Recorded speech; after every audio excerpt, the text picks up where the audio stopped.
Bem-vindos a mais uma análise a fundo. Hoje olhamos para uma história que parece quase de outra realidade no automobilismo, não é? É verdade. A presença de um ícone americano, o Ford Mustang, numa competição europeia de topo super técnica, a DTM.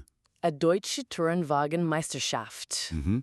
É quase como imaginar, sei lá, um jogador de futebol americano entrar numa equipa de rugby, de elite aqui na Europa. Olha, uma analogia interessante. A DTM, historicamente, sempre foi, o pináculo da engenharia de carros de turismo na Europa. Um palco onde Audi, BMW, Mercedes investiam fortunas mesmo. Exato. Para mostrar quem mandava na tecnologia. Precisamente. Com carros que muitas vezes só tinham a forma, a silhueta parecida com os de estrada. Por isso, a ideia de meter lá um muscle car americano com uma filosofia tão diferente, Conhecido pela força bruta, pelo V8. exato, meter isso naquele ambiente super especializado, foi de facto uma coisa inesperada. Um ponto de viragem. Pois foi. E nossa missão aqui hoje, com base no material que temos, é mesmo desconstruir isto. Como é que o Mustang foi parar à DTM? Que transformação é que ele teve de sofrer para sequer sonhar em ser competitivo lá? E se calhar mais importante, o que é que isto nos diz sobre o choque e talvez a fusão, não é? De duas escolas de pensamento automóvel tão diferentes. A americana, focada na potência, no carisma. E a europeia, obcecada pela precisão, pela eficiência aerodinâmica. Exatamente. Ok, então, vamos lá desempacotar isto. Olha, para percebermos a dimensão disto, acho que é importante pintar um bocadinho o quadro da DTM antes do Mustang. Sim, boa ideia. Estávamos a falar de um campeonato que durante anos se definiu por regras muito próprias, muito específicas. O resultado eram carros super sofisticados, quase protótipos com uma casca de carro de turismo. O foco era total na performance em circuito. Aerodinâmica super complexa, materiais exóticos e uma ligação muito forte à imagem tecnológica das marcas alemãs. Era um clube, um pódio fechado tecnologicamente. E foi uma mudança nesse paradigma que abriu a porta, certo? O ano 2019. Exatamente. Foi o ano-chave.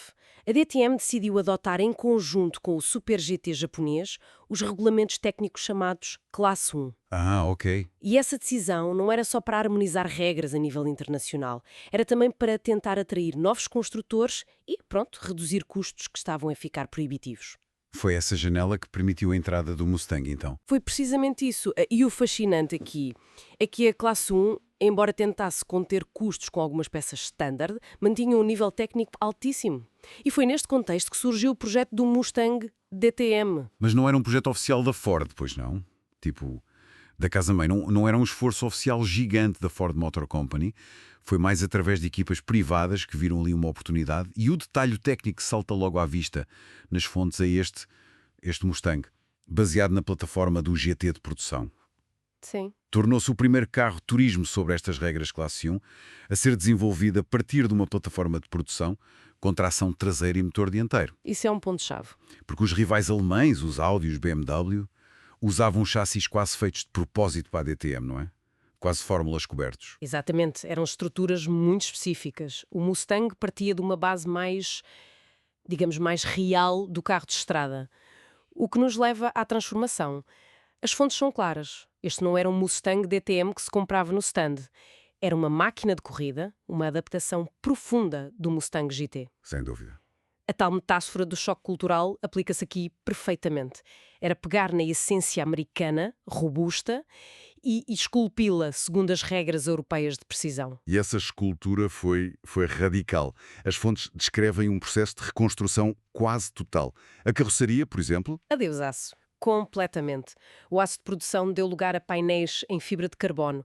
E não era só por estética ou para parecer um Mustang. Era uma necessidade absoluta para chegar ao peso mínimo. Que na DTM é baixíssimo, certo? Extremamente baixo, ali na ordem dos 1000 quilos. Cada grama contava, mesmo. Eu imagino que o chassis também tenha levado um tratamento valente. A plataforma do Mustang GT é robusta, claro, mas se calhar não tem aquela rigidez torsional necessária para aguentar as forças G brutais e as mudanças de direção super rápidas dos circuitos europeus. Precisamente. O reforço do chassi não era só para robustez. Era crucial para a precisão em curva que a DTM exige. Ao contrário das ovais ou das longas retas, na Europa tens mudanças de direção constantes, rápidas. Qualquer flexão ali compromete tudo. A resposta à aderência? Tudo. As fontes falam em reforços significativos, gaiolas de proteção integrais, as roll cages, que não só protegiam o piloto, como eram um elemento estrutural-chave para essa rigidez. E a suspensão, claro. Totalmente de competição, imagino. Totalmente. Nada a ver com a do carro de estrada. Otimizada para pneus slick, para aerodinâmica agressiva. Falando em aerodinâmica, essa deve ter sido outra área de reinvenção completa. O Mustang de estrada tem a sua pinta, a sua presença, mas não foi desenhado para gerar aqueles níveis de downforce, aquela força que cola o carro ao chão, que são precisos na DTM. Completamente redesenhada. É só olhar para as fotos. Asas traseiras enormes, super complexas, um difusor traseiro igualmente agressivo, splitters frontais, saias laterais. Tudo trabalhado em túnel de vento, calculo. Túnel de vento, simulações computacionais, CFD, tudo para maximizar essa força descendente. Isso é vital na DTM. As velocidades em curva são altíssimas e a travagem tardia depende imenso da aerodinâmica. O carro tem de ser estável, previsível, no limite. Era quase pegar na silhueta do Mustang e aplicar a filosofia de um carro de Le Mans, então? Basicamente, sim. Em termos aerodinâmicos, era essa a ideia. E por dentro, o interior, reduzido ao osso, certo? Absolutamente. Nada de confortos, nada de acabamentos supérfluos, foco total na função e na segurança. Bancos tipo concha, as BECs, para segurar o piloto contra as forças G. A tal gaiola de proteção integral, que já falamos, essencial para a segurança e rigidez. Cintos de competição de múltiplos pontos e um volante. Cheio de botões, complexo, sim? Com muitos botões. E um painel de instrumentos digital minimalista. Só mostrava o essencial. Rotações, temperatura, tempos por volta. Era um escritório de competição, puro e duro. Ok. Então temos um Mustang vestido para a guerra europeia. Leve como uma pena, rígido, super aerodinâmico, mas agora chegamos ao coração da máquina. E aqui a história dá uma volta que desafia a própria identidade do Mustang. Assim, quando pensamos num Mustang de alta performance, pensamos num V8, certo? Aquele som, a potência bruta. Mas o que é que pulsava debaixo do capô deste Mustang da DTM? É aqui que a coisa fica mesmo interessante. Preparem-se, porque isto quebra alguns mitos. As fontes são inequívocas. Este Mustang de competição não tinha um V8. Não? Não. Impulsionado pelas regras da classe 1, da FIA, que a DTM adotou, o motor era um 4 cilindros em linha. Um 4 cilindros? Sim, turboalimentado, com cerca de 2 litros de capacidade e injeção direta. Um 4 cilindros num Mustang a competir ao mais alto nível na Europa. Isso soa quase antinatural para a imagem do carro. Deve ter havido quem torcesse o nariz, não? Os puristas do V8. Sem dúvida. Imagino que sim. Mas olha, esta escolha não foi uma opção de estilo, foi uma imposição das regras e uma decisão de engenharia muito pragmática. Ok. Os regulamentos da classe 1 limitavam muito as opções de motor. Favoreciam unidades mais compactas, mais eficientes, mas capazes de produzir potências muito altas. Mesmo sendo um 4 cilindros? Mesmo sendo. O objetivo era ter motores potentes, estamos a falar de mais de 600 cavalos, mas mais leves, mais compactos e teoricamente mais baratos de desenvolver e manter do que os V8 ou V6 maiores de outras categorias. Era uma filosofia de downsizing levada ao extremo da competição. Quer dizer, é um exemplo claro de como as regras podem redesenhar um ícone, não é? Forçar uma fusão entre o ADN americano e a filosofia europeia de eficiência. Exatamente. Os regulamentos não são só restrições, às vezes são forças que obrigam a repensar tudo. Faz todo o sentido do ponto de vista da engenharia e das regras. Mas as fontes não indicam também que essa adaptação, especialmente o motor, possa ter afastado alguns fãs mais tradicionais do Mustang, aqueles para quem o V8 é a alma do carro? É uma tensão interessante. As fontes não exploram isso em detalhe, mas é lógico supor que sim, que para muitos o som e a sensação de um V8 são o Mustang. Ouvir o Mustang de corrida com aquele som mais agudo, mais zangado de um 4 cilindros turbo de alta rotação deve ter sido esquisito para alguns. Pois, desconcertante talvez seja a palavra. Mas pronto, para o mundo da competição da DTM, o que importava é a performance dentro das regras. E este motor de 4 cilindros era uma unidade super sofisticada, capaz de entregar a potência necessária de forma muito eficaz. E eficaz era bolas. Apesar do motor pequeno para um Mustang, os números de desempenho que as fontes mencionam são de cortar a respiração. Aceleração de 0 a 100 km por hora em cerca de 2,8 segundos. Exatamente. e uma velocidade máxima a rondar os 300 km por hora. 2,8 segundos. Isso é território de hipercarros, não é? Mais rápido que muitos Ferrari ou Porsche de topo. Sem dúvida. E a velocidade máxima, como uma das fontes aponta, também era impressionante para um carro de turismo daquela época, superando outros campeonatos. Mas como é que se explica esta performance vinda de um 4 cilindros? Não pode ser só o motor, pois não? Não, claro que não. Se ligarmos isto a tudo o que já falamos, é a sinergia, é a combinação de tudo. Primeiro, o peso pluma, graças ao carbono todo. Menos massa para acelerar, aceleração mais rápida. Lógico. Segundo, a aerodinâmica massiva não só permite velocidades em curva absurdas, mas também ajuda a meter a potência no chão, a ter tração, especialmente à saída das curvas lentas.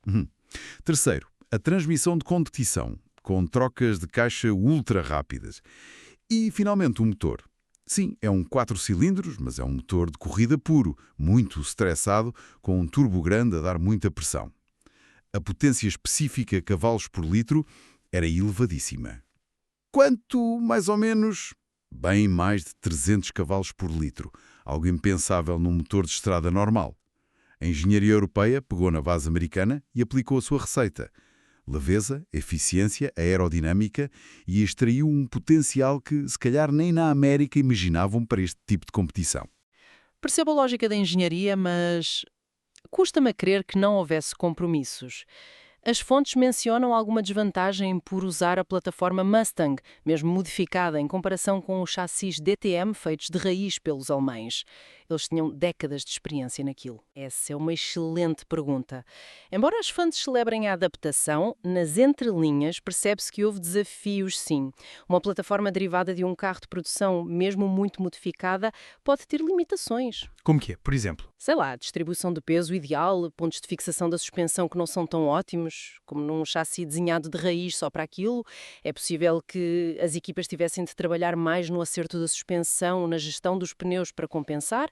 Não foi, de certeza, um caminho fácil. Exigiu muito engenho para tornar o conceito Mustang competitivo naquele ambiente tão específico. Mas apesar desses desafios, a simples presença do Mustang na grelha da DTM já era forte, não é? Como as fontes dizem, o Mustang é um ícone global, corre em todo lado. Sim, em muitas formas de desporto automóvel. Vê-lo ali, na Europa, a lutar contra os Audi RS5, os BMW M4, teve um impacto simbólico grande. Sem dúvida, e não foi só simbólico para os fãs. Dentro do paddock foi um teste interessante. Será que uma filosofia americana, mesmo adaptada, conseguia mesmo lutar contra décadas de desenvolvimento europeu focado naquilo? Houve ceticismo inicial? As fontes sugerem que sim, que houve ceticismo, mas também respeito pela audácia do projeto e pela capacidade das equipas de o porem a andar.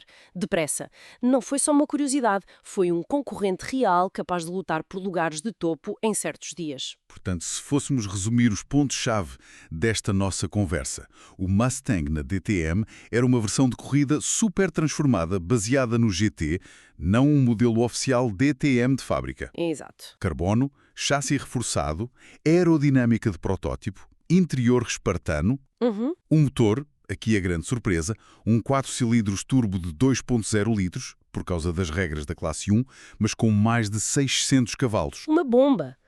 Com performance de supercarro, 0 a 100 em 2,8 segundos, 300 km por hora. E, simbolicamente, representou um encontro fascinante, talvez um choque produtivo, entre as culturas automóveis americana e europeia. É uma boa síntese. Então, o que é que isto tudo significa, no fundo? Para mim, sublinha a incrível plasticidade de um ícone automóvel. Mostra que a essência do Mustang, se calhar, é mais do que o V8. É a capacidade de se adaptar, de inspirar paixão, mesmo quando é reinterpretado de forma tão radical. Verdade. E demonstra também, talvez de forma inesperada, como as restrições, neste caso, as regras técnicas, podem ser um motor poderoso para a inovação, para encontrar soluções de engenharia que ninguém estava à espera. E isso levanta uma questão importante para pensarmos, não é? Até que ponto é que os regulamentos, que muitas vezes vemos só como limitações, como constrangimentos à criatividade, não podem ser, na verdade, os catalisadores mais eficazes da inovação no desporto motorizado? Interessante. Ao forçarem as equipas a repensar, a reinterpretar profundamente ícones como o Mustang, não estarão estes regulamentos, paradoxalmente, a enriquecer a história e a identidade desses carros? A criar novas facetas inesperadas? É uma perspectiva diferente. Este Mustang DTM de 4 cilindros tão diferente do irmão V8 da estrada, não é só uma curiosidade, uma nota de rodapé. É talvez um estudo de caso, mostra como as pressões externas, sejam regras, a busca pela eficiência, novas tecnologias, vão continuar a moldar e a redefinir o futuro até dos símbolos mais sólidos do mundo automóvel. Faz sentido. Que outros cruzamentos culturais, técnicos, filosóficos tão inesperados como este é que poderemos ver nas pistas nos próximos anos, impulsionados por esta necessidade constante de adaptação e reinvenção? Fica a pergunta no ar.